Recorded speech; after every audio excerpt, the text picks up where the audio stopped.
Welcome, everyone. Thanks for being here. Um, Last week's class focused on cultivating contentment, and it really worked. After class, I truly felt like so much happier than I had in a long time. I was like, oh, why don't I do this more? So here we are again. We're going to continue cultivating contentment. It really is something, at least in my own practice, like I can't do enough of. Like it's like it never gets old. Like there's always more to discover inside. So whether you're new to the practice or you've been doing it for a long time, I hope that you feel a lot more joy throughout the course of the class. So let's begin. I have spread my blanket out. I recommend doing this. You don't have to, but it's sort of cozy and nice. If you don't have a blanket, it's not going to change anything about the sequence. But if you'd like to do this, take your time. I don't exactly know what props we're going to use. I have the full accoutrement because I like to have options, including some kind of tennis ball, massage ball, but we'll see where our adventure takes us. And once you have your situation, please turn over to your right and we'll meet on our backs. If it's comfortable, bend the knees so the soles of the feet touch the earth, and I like my feet nice and wide so I can knock my knees in. Relax the arms wherever's comfortable, and you can close the eyes or softly gaze. And notice if it's easy to land in your body, or maybe you have a lot going on. And no judgment, just observe. And start to breathe into the back of the rib cage so you can feel where each rib touches the blanket. Maybe even the space between the ribs, that softer tissue between the bones. And just notice how you're feeling. And rate your contentment, because it'll be kind of fun to see if the content-o-meter goes up throughout the course of class. Scale of 1 to 10, 1 being not so content, 5 being like average, pretty good, and then 10 being like, I am just really elated right now. How are you feeling? And again, no judgment, just sort of like an assessment. Sometimes when someone's like, how's it going? How you doing? I have to like actually pause and be like, I don't know. And so notice if this takes, excuse me, time. If you're not sure how you're feeling, that's okay. It's good that we're trying.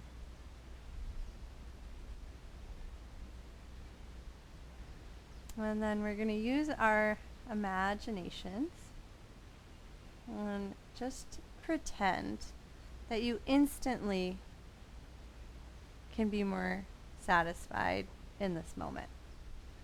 You instantly can be free of a worry or a weight in your life.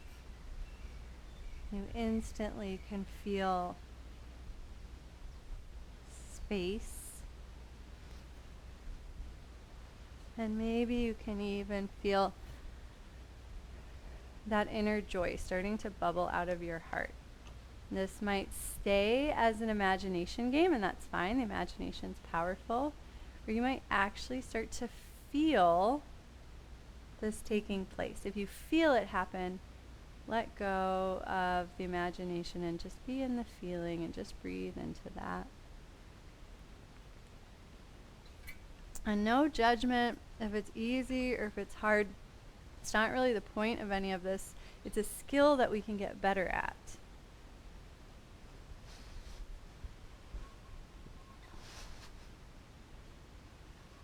And let's just take a few more conscious breaths. If you want to bring your hands to the bottom of the rib cage, just to have a little more awareness of the breath expanding all the way down into the belly, you can do so.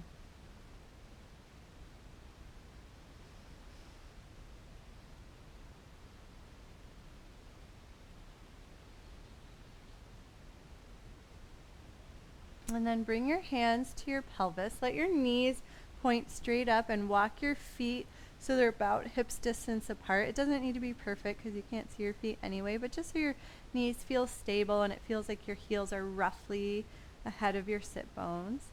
And start to rock your pelvis forward so you press a little more weight into the tailbone, low back arches.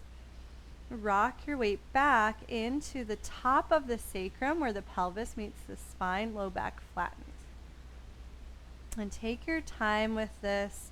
First, just enjoy a massage on the back of the hips. We have a lot of big muscles that attach on the back of the hips. Sometimes this can feel really nice. If you are noticing that this feels good, do some side to side sways, letting yourself get a little more massage towards the lateral edge of the body. The knees can windshield wiper a little bit if it helps you shift your weight so you can feel the outside of the hip. I really like the way this feels across my SI joint. We're not trying to mobilize anything, just literally pressure against the muscles. And then come back to center. Re-find the forward to back rocking that we began with and let it be a little bit smaller. And notice how moving smaller actually takes more effort, like it takes more focus. Almost like more of your sensory awareness has to really drop in.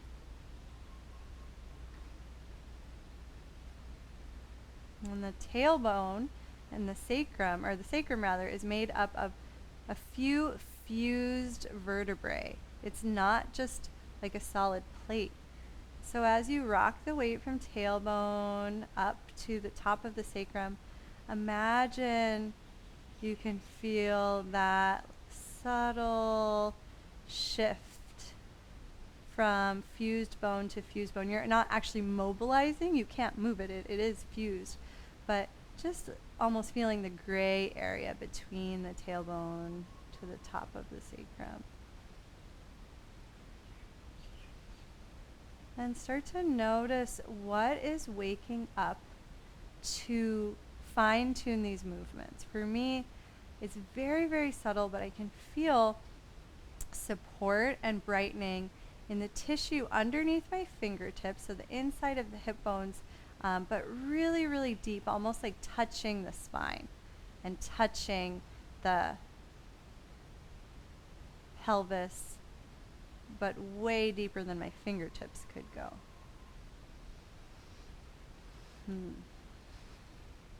Let your rocking get smaller and smaller until you start to feel more of the sacrum flat.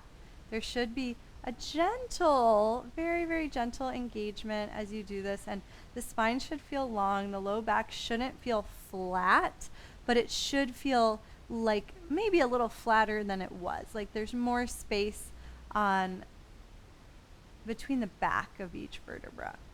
And now let's start to breathe and hold this position with the pelvis as you breathe, and notice how the breath interacts with this little restriction in the abdomen because the deep core has awakened. And even though we're feeling the belly all the way down into the base of the pelvis, which is the pelvic floor, also try to notice the mirror of that, which is the base of the rib cage, the diaphragm, which is the primary muscle of the breath. See if you can wiggle the rib cage around a little bit more so you can make more contact between the vertebra of the rib cage, the thoracic vertebra, and the earth. And it might feel like the spine flattens a little bit. We don't want it to be perfectly straight, but just nice and long. You might notice that the chin tucks and the base of the skull reaches towards the wall behind you a little bit. We're going to try to maintain this beautiful posture that you've created with body and breath as we exhale and unstick one foot from the floor. And imagine it is really, really sticky, and so it actually takes a lot of work to take the weight out of that foot and then release that foot down and exhale for the other foot. One might feel easier. Get really curious, like, oh, which side does my body favor? Try to keep the pelvis level. It's going to want to tip as one leg lifts. So if you can stabilize it and keep it unmoving, more stabilizing muscles are going to turn on, and that's exactly what we want. I know many of you have done this many times with me, so you can always progress it. You can always slowly lift one leg a little higher. Not the goal, but when you have the strength for it, it can feel quite good, and I always want you to do what feels good. And the next time the right leg lifts, if you haven't already, allow the shin to come parallel to the earth and start to glide the left heel forward. Reach the arms overhead. Keep noticing your level pelvis. That is our focal point here, but we're going to challenge it by drawing some circles with the right knee. And as we circle with the right knee, the pelvis is going to want to move around, but your number one job is to not let the pelvis move. So that might mean your knee circles are really small, and I say congratulations.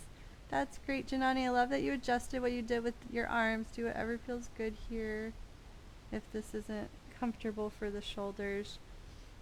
Circle the other direction. The size of the circles can grow as the hip stabilization muscles turn on, but that might not be necessary or useful. So try to favor the hip stability and let the circles come naturally. Next time the knee starts to circle over to the left, let the knee get heavy, so you slowly roll onto the left side. And Janani, you might want to reach if the arm is reached forward, I think you can roll onto the side, but just make sure your positioning with that arm is comfortable. If your arm isn't overhead, you might want a cushion or a blanket underneath the head, so just check in with your neck here. Let's take a moment to massage through the side body, and then we're eventually going to allow the right knee to slide forward just a little bit, so we massage a little further forward on the lateral edge of the body, and then you'll use your adductors to draw the knee back in, squeezing the thighs together, rolling back a little bit. So for me, the most interesting part of this movement is the knee gliding, the hips opening a little bit, and then the knee drawing in, and how it's almost like a zipping up of the deep core. My knee is touching the earth, and I'm using some help from my big toe here.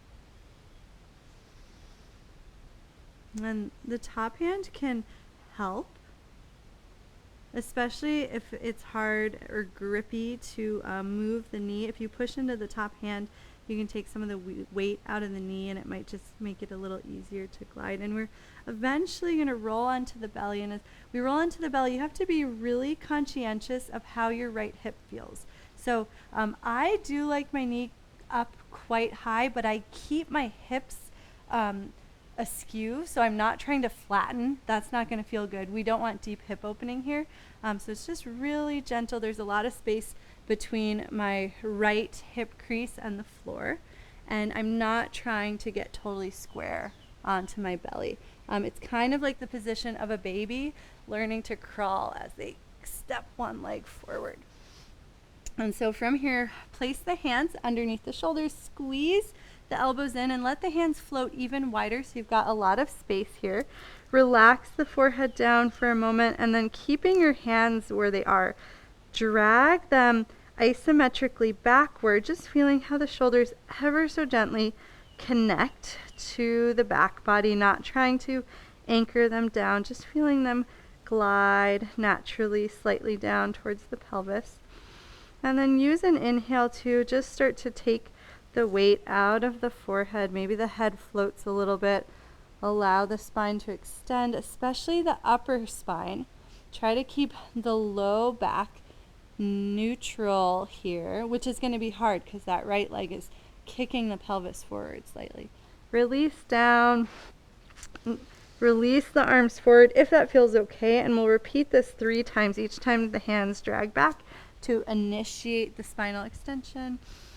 If it's easier, you can just keep the hands there. I was just noticing that as I released down, I kind of wanted to stretch my arms overhead. So whatever feels best for you. The next time you lift into the back bend, make some little tiny circles with the shoulders. Just swaying to the right and then down a little bit and then left and then up a little bit. Just tiny circles. And then let the left hand reach overhead. Push into the right hand, same as before, drag the right knee in, slowly rolling over the side body onto the back. Hug the knee into the chest. And then let that right foot connect with the earth for a half bridge. Reach the hands down towards the feet. Push into the right foot to slowly take the weight out of the hips. You can lift just an inch here just to open the front of the right hip. You can drag the left foot totally in for bridge, or if you feel ready for it, you can keep the left leg extended for a half bridge. So a few different options. Make sure there's no strain. And then melt the spine down 1 vertebra at a time, and we're going to do that whole sequence one more time, a little more fluidly. You skip anything you didn't like, add anything else your body's craving. Extend left leg out, float right shin to the horizon. Arms can go overhead or they can go out to T if that's better for the shoulders. Do just 1 circle with the right knee, prioritizing stability and noticing. Actually, it's going to be more circles because I'm talking too much. Notice not just the stability in the pelvis, but as you circle here, how you can draw that stability up the spine and maybe even feel the shoulders anchoring into the floor a little bit more so you can feel how the core interacts with the upper body. Trying to get us all ready for our rise training soon. Now the next time the knee circles, can allow it to drop over the body, rolling onto the left hand side. Taking a moment to allow the right knee to drag out at any angle that feels good, and then reach the arms overhead and drag the hands back into cobra. Option to pulse like we did before, or option to go into the final thing we did of just those circles. Figure 8s can be interesting too. I'm craving the circle though. Slide left arm overhead, roll onto the back. Last one. Hug knee into chest, and then place the right foot down, and you've got your options. Just lift your hips a little bit. The most important thing is just letting the front of that right hip open. Drag the left leg in, take a full bridge, or let the left leg reach out for single leg bridge. And then wherever you are, hug right knee into the chest, curl up, lift the left leg and slowly let it lower. You might need to do this a couple of times to roll up to seated. We're gonna do the other side, but I want to change directions to do that. So start to rock and on the hips, shifting from side to side, just massaging the muscles. First we were massaging here at the beginning of class, and now we get to massage the base of the pelvis, the glutes, and all the hamstring attachments on the sits bones. And we'll start to change directions as we do this, walking the feet over, or even challenging yourself to keep the feet off the ground as you wiggle from side to side. That's making my hip flexors feel tight, so I'm going to keep my legs on the ground. And shift on over to the other side.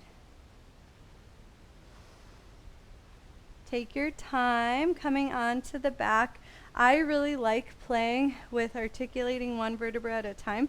So if you want to try that, it helps to extend the legs as a counterbalance, and you can hold on for a little more control, or you can support yourself with your arms and just try to feel base of pelvis, and then the lumbar vertebra, and then the thoracic vertebra, and then can't really feel the neck too much, and then the head.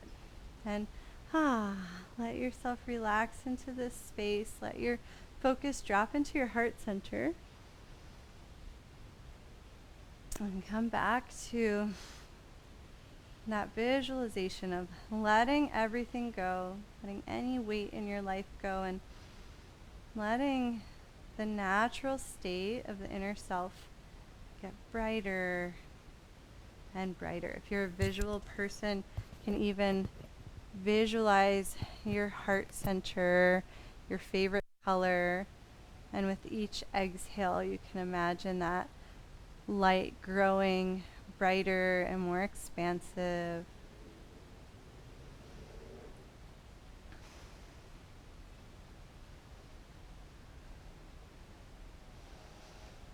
And let's bend the knees, soles of feet to the earth. Hands can be on the hips like the first round, or if you've got the hang of it, fingertips behind the skull can help open the chest as you do this. And we'll exhale, unweight, or lift one foot, keeping pelvis neutral, and then exhale the other one.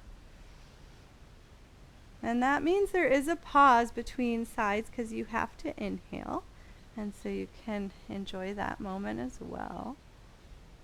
If you want a little bit more here, as one leg lifts, you can keep it lifted and then try lifting the other leg. And then lower one and lift that same one back up. Lower the other, lift that same one back up. It's just twice as much weight on the deep core. Even though it feels simple, it is a lot harder. And the next time the right foot is down and the left foot is up, glide the right heel long, stabilize the pelvis, and start to circle the left knee. Remember, we're prioritizing stabilization in the pelvis. And notice how as the knee points in different directions, you might feel different muscles in the hip engage. You might feel the inner thigh a little bit more as the knee points in. You might feel the hamstring a little more as the knee is away from your head, and the opposite as you go around. If you find a place where it feels really good, like I know my adductors need some strengthening, so it feels really good when my knee is wide out to the side and my adductors are eccentrically contracting, you can stay in that spot. Maybe draw a micro circle in that spot.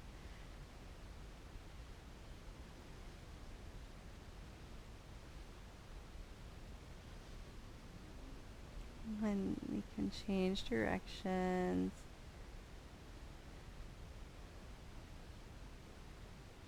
And then allow the knee to start to cross the body. So you're rolling onto your right side. Do whatever's most comfortable with the arms. And just make sure the head feels supported so the neck isn't off at a steep angle.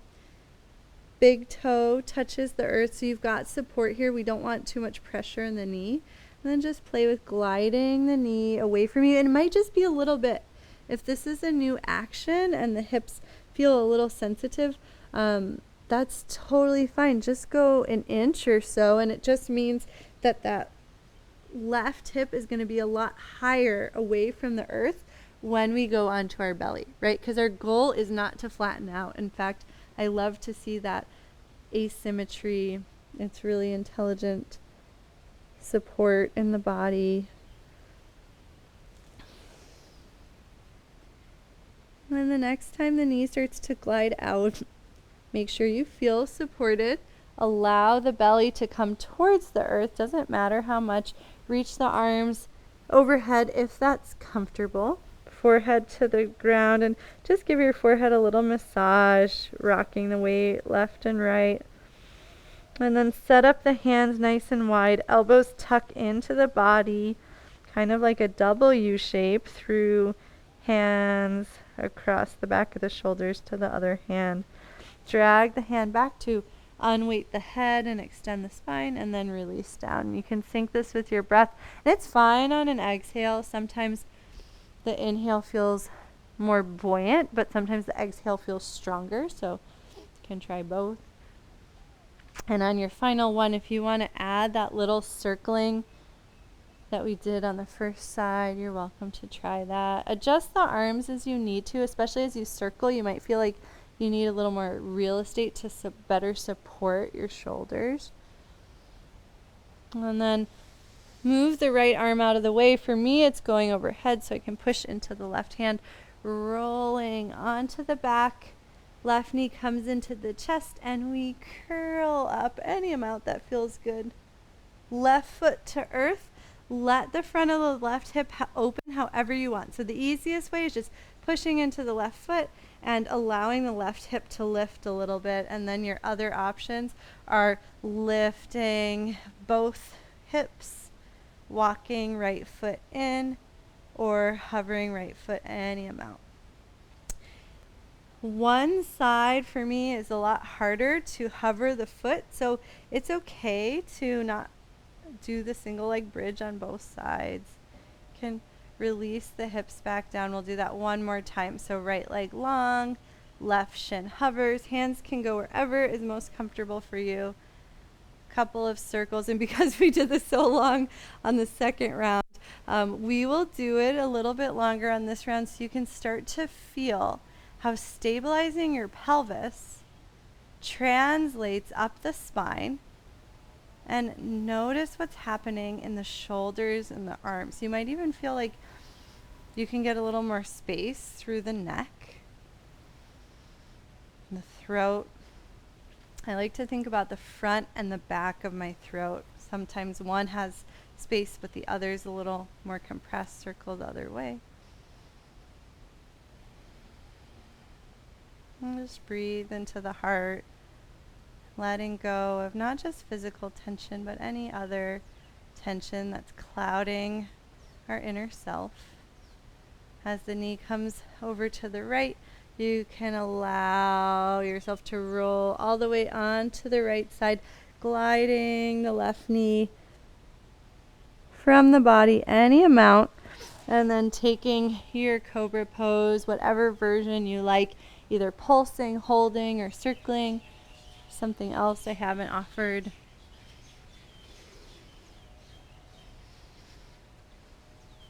And then glide the right arm overhead, rolling onto the back, curl the left knee in, reach up, and then last round, left foot comes to the earth, and take your version of whatever opens the front of your left hip the best.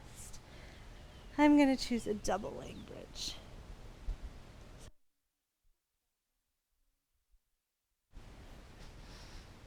And then let's all meet in a double leg bridge. So feet symmetrical underneath the knees, and just allow the hips to gently lift, and try to avoid that tendency that we all kind of have to go to our highest point. Just let this be really soft and really relaxed, and feel the shoulder blades gently melting into the earth. See if you can reach a little extra towards the heels with the arms, and notice what happens in the shoulders. See if you can ride that wave of strength down one vertebra at a time, feeling more and more support awaken through the spine, through the pelvis, maybe even through the inner thighs, all the way down to the big toe. And then slow as you can, release one vertebra at a time. Imagine if you do this slower than you want to, you'll awaken something new, not just in your awareness, but literally a new support for your spine. So you can feel lighter as you stand and perform all activities. And then when the pelvis finally lands, let yourself rest that supported space. Legs can do whatever's comfortable, or just be here for a moment. But notice if you can let go. There's something so satisfying when you take your time releasing one vertebra at a time, and then there's that moment when you're fully supported and you're fully safe. And just let everything else go.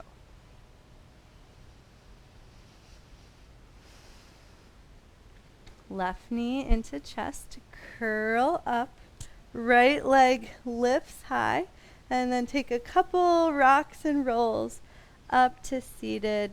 Draw the feet in and shift the weight from side to side. If you want to circle the body a little bit, I love to shift the weight all the way around my sits bones, getting a massage on all of those muscles that work so hard to support us all day. You can change directions. If you'd like to grab a sip of water before we go through our next sequence, you're welcome to do so.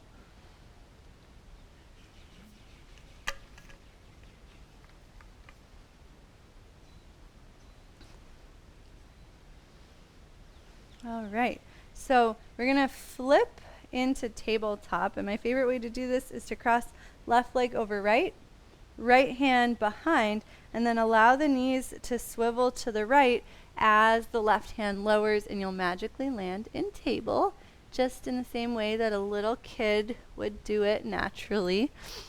We can be as smart as kids sometimes. Paw out the hands a little bit. I'm going to try to make sure we don't stay here very long, but I still want your hands to be nice and awake. Try shifting extra weight into the pinky side of the hand. I'm going to go 3/4 just so you can see me, so that you feel the knuckles in the center of the hand start to lift. It almost looks like a monkey foot when you do it. Bend the elbows, walk the hands back towards the knees a little bit. That's when we're going to have more support through the triceps and the back body. And then tuck the toes under, press the hips back to the heels, and then push into the big toe to send the hips over the knees. And do this a couple of times, letting the legs kind of be like springs. The next time the hips come back to the heels, slowly start to send the hips forward, but this time roll the spine up so you're in a high kneel. If you have sensitive knees, feel free to grab an additional blanket to place underneath your knees. And we're not going to bring our hands back down, but we're going to imagine that we're in table, and we're going to do a few of these like slow roll-ups where you can feel the pelvis go forward, and one vertebra at a time. And it doesn't need to be like a deep rounding. In fact, I don't want that. But it's just the awareness going up the spine, slowly rolling up. And then the arms can circle and open any amount that feels good. And then either from table or just from hinging a little bit, we'll do it a couple more times, trying to feel pelvis leading the way, so the pelvis goes forward, and as the tailbone drops, you're able to stack one vertebra at a time, waking up more and more support on the front of the spine. And we've done a lot of deep core stuff already, so hopefully this feels really good in the back. If you ever feel any pain or if you have disc injuries, you can do this with a neutral spine if that feels safer. But if there's no pain, there's so much benefit to articulating individual vertebra when possible. If you're not sure, you can ask me about it. And the next time you come up, turn to face me a little bit just so it's easier to follow. Step the right leg forward, and we're going to do that same thing with the right leg forward. So we're going to curl forward, and then we're going to come up, sending the hips forward, reaching up, letting the arms open. This time we're going to add a little twist into the front leg. So you're probably twisting away from me, and that's okay. And then anchor the right big toe and push into the right big toe, initiating a twist away from that front knee. So you're actually opening up kind of like a Virabhadrasana 2, and let the arms fan out. And then let's make this a little more dramatic. So as you twist to the right, keep equal weight in the back knee and front foot, but lean forward and curl up almost like you're gathering energy. And then anchor into the big toe, open, spiral wide, and let everything radiate open. And it doesn't matter how wide you go, make sure the low back likes your decision here, but take a few on your own, trying to feel that sense of consolidating energy and connecting everything, feeling really strong. And then keeping that centered strength as you slowly radiate open. And it's almost like all your awareness is in the spine. It doesn't matter how much you reach out. You just want to feel that focus at your core, but also at your inner self. One more. And this isn't going to be for everyone, but if you want to try the next time you radiate open, or actually the next time you curl in, if you want to try lifting the back knee and then radiating open to a Vira 2, you can, but not everyone's knees like that, so we're not going to stay there very long. All right, way to go, Roseanne. I wasn't sure how that was going to go, and you totally did it. That was awesome. Wow, so we're all here. I wasn't sure if that was going to happen. So let's take a moment in Virabhadrasana 2 and just push into the left foot so you can lean over to the right. Let the right knee bend just a little bit. That was the perfect moment. The breeze just picked up here. Push into the right foot and tip the other way. I like to straighten my leg as you do that. As I do that, but you don't have to. And just do this a few times, playing with the pushing and the leaning. Don't worry about how far you go and let the arms do whatever feels best. And then the next time you start to lean over to the left, turn your feet towards me. I'm going to demo something. And again, might not be for everyone, so that all that matters is we're ending up in the lunge on the other side.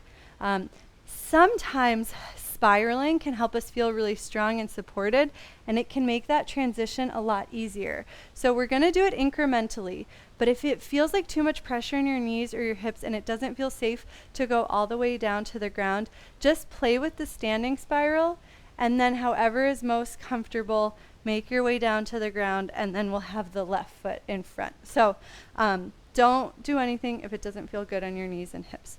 From your wide straddle, let's take that same idea of gathering energy, but this time we're going to twist over to the left and get a little smaller. Maybe you can even feel the left side of the body like tightening and supporting you, and then push into the left foot and get big, kind of like we did here, and our big was like this. And do this a few times on your own, and just notice if each time you feel more connection between the legs and the core, if you feel like you can lower a little bit more. Notice if the inner thighs can gently squeeze together so that there's a lot of support in the back knee. And I think it's the easiest on our body when both legs are fully supporting us. If you feel ready to try the transition all the way down, go for it. Otherwise, do whatever feels safest in your body, and we'll meet with the left leg forward. Yes. Nice job, Janani. Did that feel okay?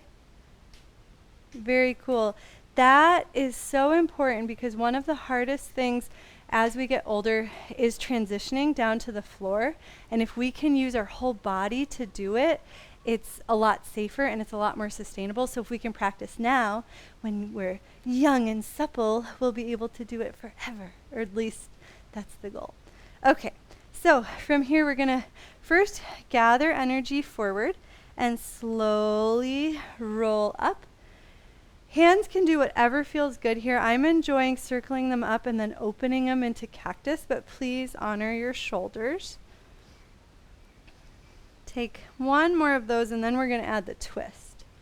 So it's the same idea, but as we gather, we're going to twist to the left this time. And notice how that twist isn't just about the body coming into the left leg, but what's happening with the right leg. How is the right leg interacting with the left leg as you twist? And then push into the left big toe and let yourself start to open wide. And even though this is a reaching out position, I want you to still feel really connected and supported. And then do a few on your own. You can always hold if something feels interesting. You can always add something on. I like repeating stuff because the body figures it out. It gets a little smarter. It gets a little smoother. If your knee's getting sensitive, please don't be shy about a blanket. And then because everyone did it on the first round, we're going to do it again. Curl into the front leg. Shift as much weight forward so you can lift the back knee, and then as you uncurl, the back heel can spin down. The feet aren't in proper alignment, so you can scoot the left foot forward laterally a few inches so it bisects the back arch, or whatever feels most comfortable for your hips. And then we'll pause in Virabhadrasana to float the arms, and we'll wave from side to side. So pressing into the right foot, let yourself reach over to the left, and then pressing into the left foot, leg straightens, reach back to the right. And you can always hold still here. I just love exploring my hips in this way and feeling that little weight shift. It can be really small. And the next time you push into the left foot, turn the feet towards me. We're not going to go all the way down to the ground just yet, but I want you to just practice that spiraling so that the right side doesn't feel left out, and the opening. And if it feels easy and you want to just go all the way to the ground, you can. But for anyone where it's more challenging, I don't want you to have to get back up after that. And so the next time you spiral open, pause there, reach out, feel abundant. And if this doesn't feel good in your shoulders, you can still feel abundant and reach in any direction. And just imagine that the posture of your body is reflecting the contents and the openness of your heart. And just take a few breaths into whatever you're feeling, letting it grow.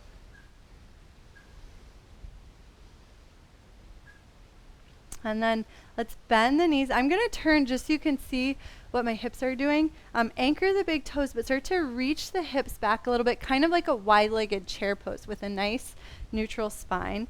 And then we're going to play with shifting the weight into one side. Hands can do whatever feels good, but I'm feeling Kung Fu Mudra, which is like fist to palm, so you're welcome to try that.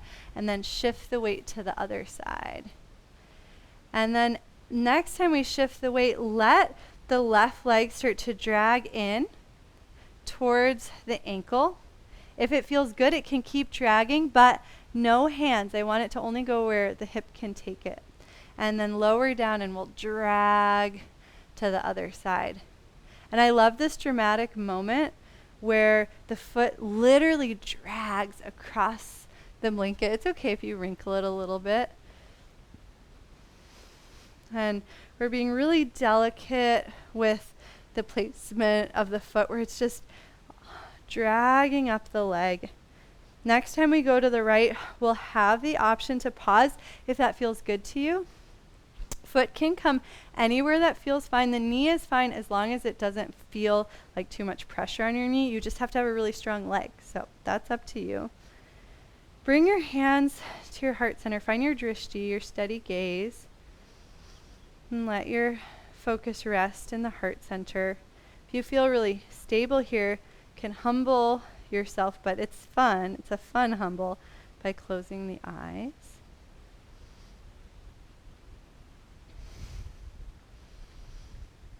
And this is our last kind of culmination moment of class. So if there's anything the body's craving, like expanding the arms out or waving a little side bend, you're welcome to do that, or just rest in that heart space. And whenever you feel ready, you can make your way, dragging the other foot in and up, and letting yourself rest in that space. Anchoring left big toe, letting the hips suck into the socket, feeling how that energy can radiate all the way up the spine. Notice any sense of balance energetically here. And feel what that's like inside your heart. And then we'll release the leg down.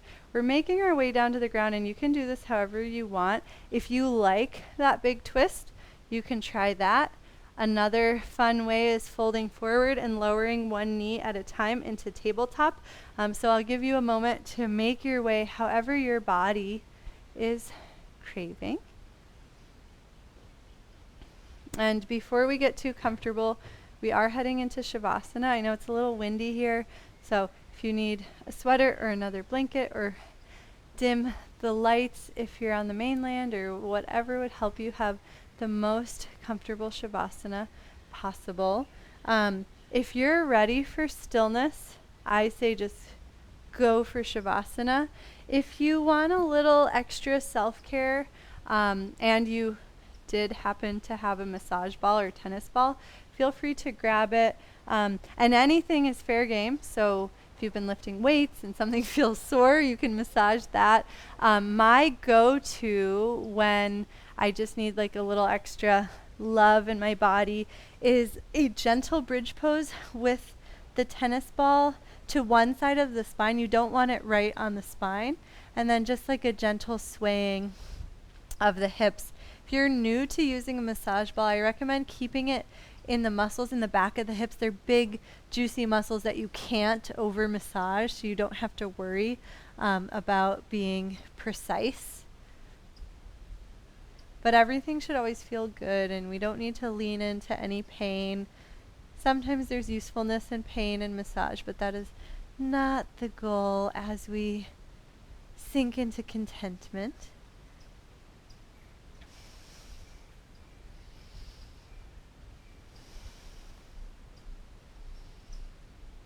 And so we'll have about 10 minutes for Shavasana, and then for anyone that wants to stick around, we'll have meditation after that.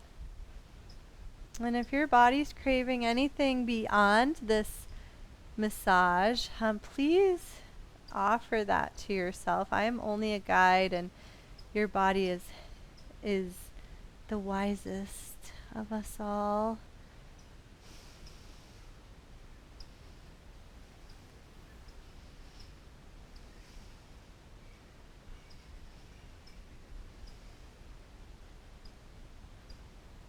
And it's okay if you want to keep massaging, but I do want to just cue into rest so that my voice can stop for people that are ready for Shavasana. So when you are ready for Shavasana, and it doesn't have to be in this moment, take the time to either set the intention to release anything holding you back from an experience of the inner self. Or you can also ask for help. Maybe the intention doesn't feel strong enough. You feel like you need some extra support. If you have an Ishtadevi or any deity that you want to ask for help, or any of the gurus, try to feel that wish of like, I really want to be more content. I really want to experience my true nature. And take your time with that intention or that wish. And eventually imagine it like a seed that you're planting in the fertile soil of your heart. And you can let it go and trust that it will grow without you actively engaging. And then let yourself soften and relax, and try to walk the line of being as relaxed as possible, yet conscious. And we'll play in that space, that relaxed, conscious space, for the next 10 minutes.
Observe your breath.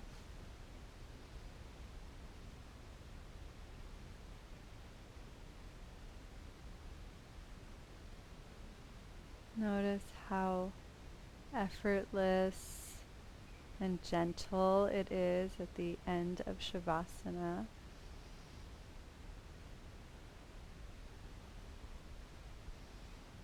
Perhaps you can even feel a sweetness in how pure and untouched the breath is.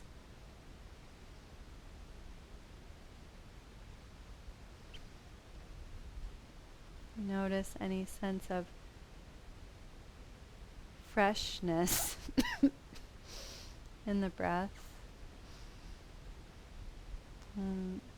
Exiting Shavasana is really a sacred opportunity to leave everything behind, to really start completely fresh, stepping into a new space. And so can almost imagine like a shell or a crust has formed around the body. And like a snake shedding its skin, as you breathe, you can kind of crack out of that crystallization.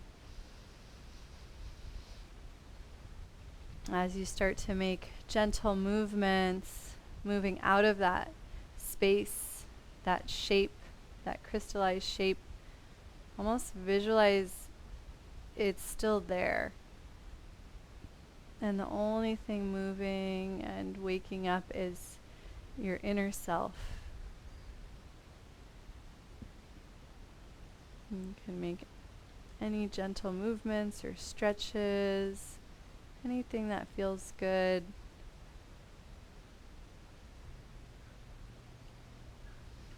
And there's no rush to eventually make your way up to seated. But keep playing with that idea of letting this former skin of yourself be left behind. Letting your highest, most radiant form float up.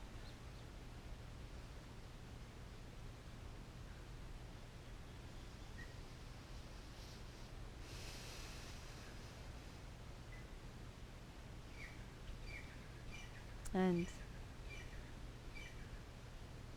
that's the end of the asana portion of class. If you've got to go, thanks for being here. And if you'd like to stay, we'll meditate. So grab anything you need to support yourself, your new form. Maybe it's a different meditation seat. It's your whole new you.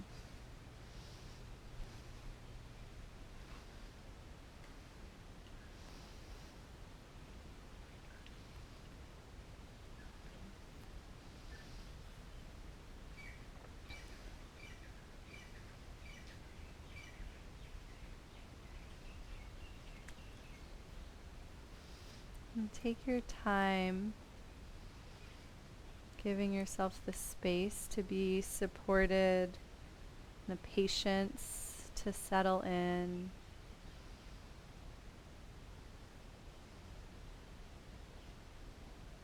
We did a lot for the deep core and for the hips, and so perhaps your seat does feel new. Maybe there is a freshness or an ease.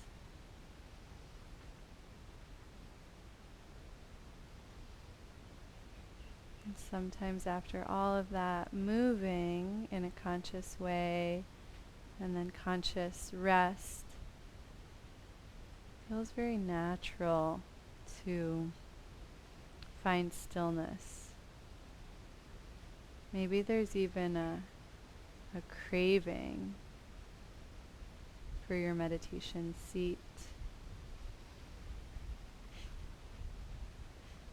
And once you feel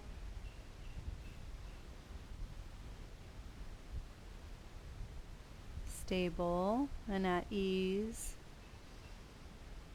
imagine just letting go of the body, almost like you did coming out of Shavasana. Or you can go into your energetic space inside. And the breath is an incredible bridge into that space. And with all the awareness you've built, you'll be able to feel the breath like a pulsation. The whole body drawing in energy and expanding. And the whole body releasing and relaxing.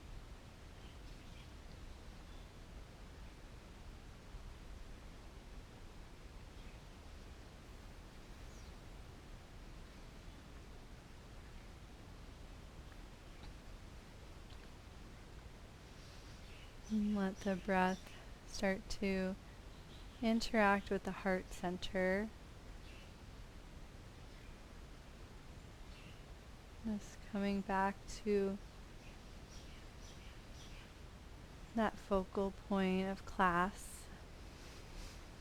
of cultivating contentment.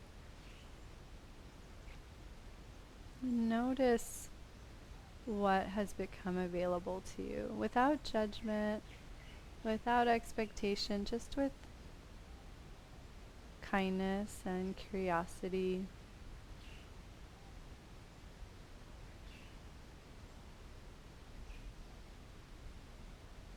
And see if that exploring of the heart can be just as gentle as your breath coming out of Shavasana.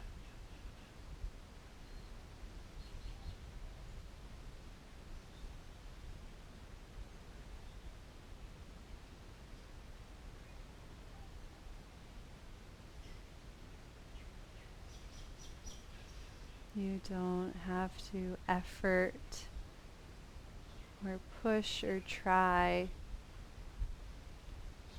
Your inner self is already perfect and radiant. And you've worked with the different layers of your being, from body, breath, mind, energy. And so you can start to rest in that deepest part of self, the very core of your heart, the very core of your being.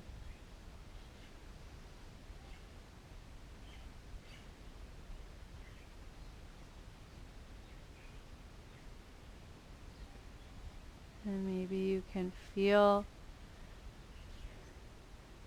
that quality of joy. You can also imagine it.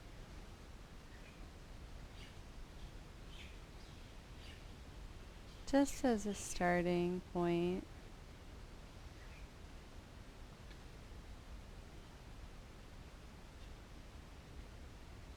And let each breath guide you into that experience gently and naturally.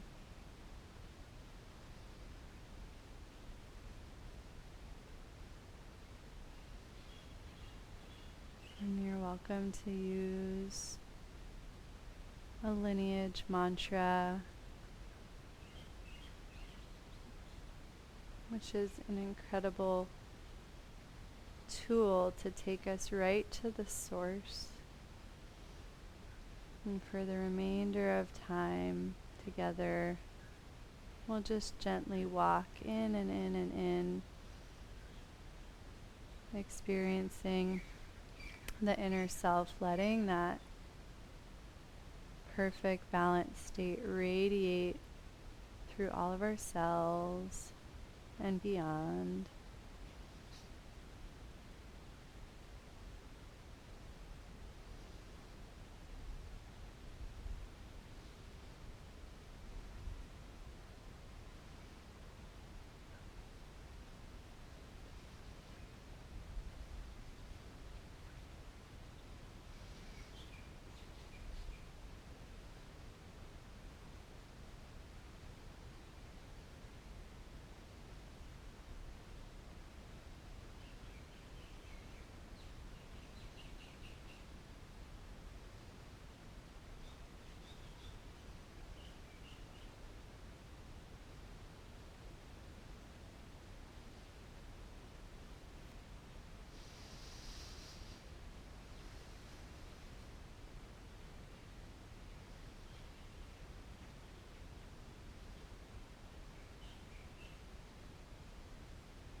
Sometimes meditation can become routine or even dull. And I can hear Baba's voice echoing in my head saying, if you're doing it right, it should be making you happier. And so if you find yourself in a thought or distraction, try to feel that wish for the real goal, the true reason we're doing this, to experience our true nature and establish ourselves in that reality. Maybe even feel excitement at that possibility and a luckiness at your opportunity to have a practice, a living teacher, so much Shakti available to help.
For the last few minutes, I invite you to relax even more, letting yourself fully soften.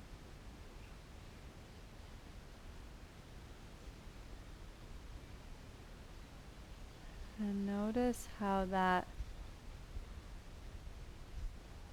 action of relaxing and softening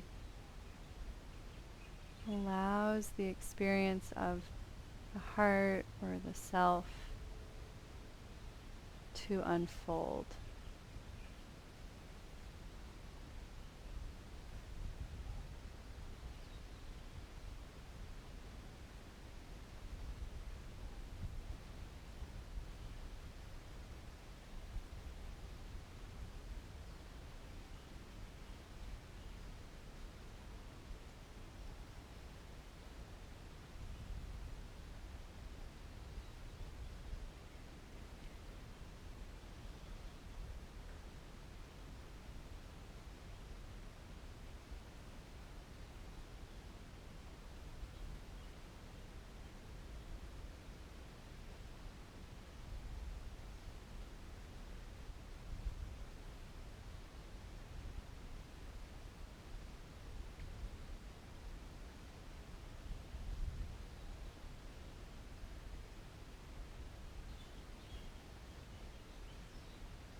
And just for fun, take a moment to assess your level of contentment like we did before, from 1 to 10.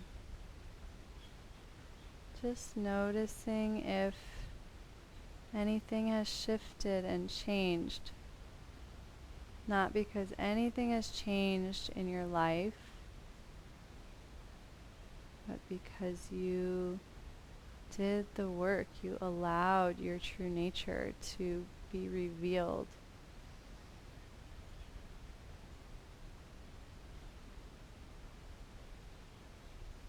And I find it so empowering to know that we hold the tools to finding our own happiness.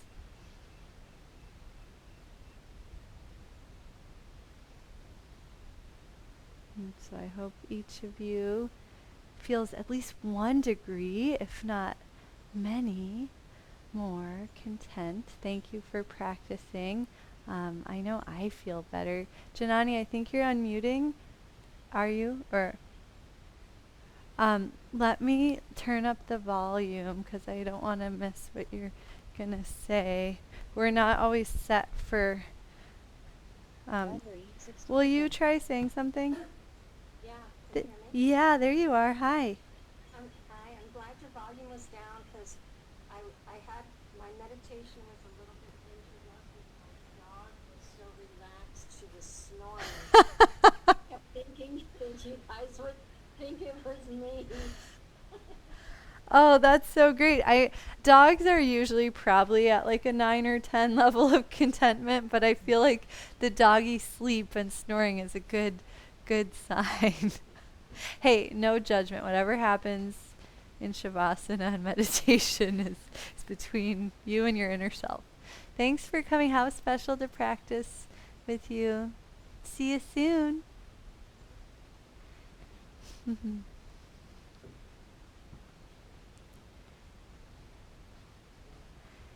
You're very welcome.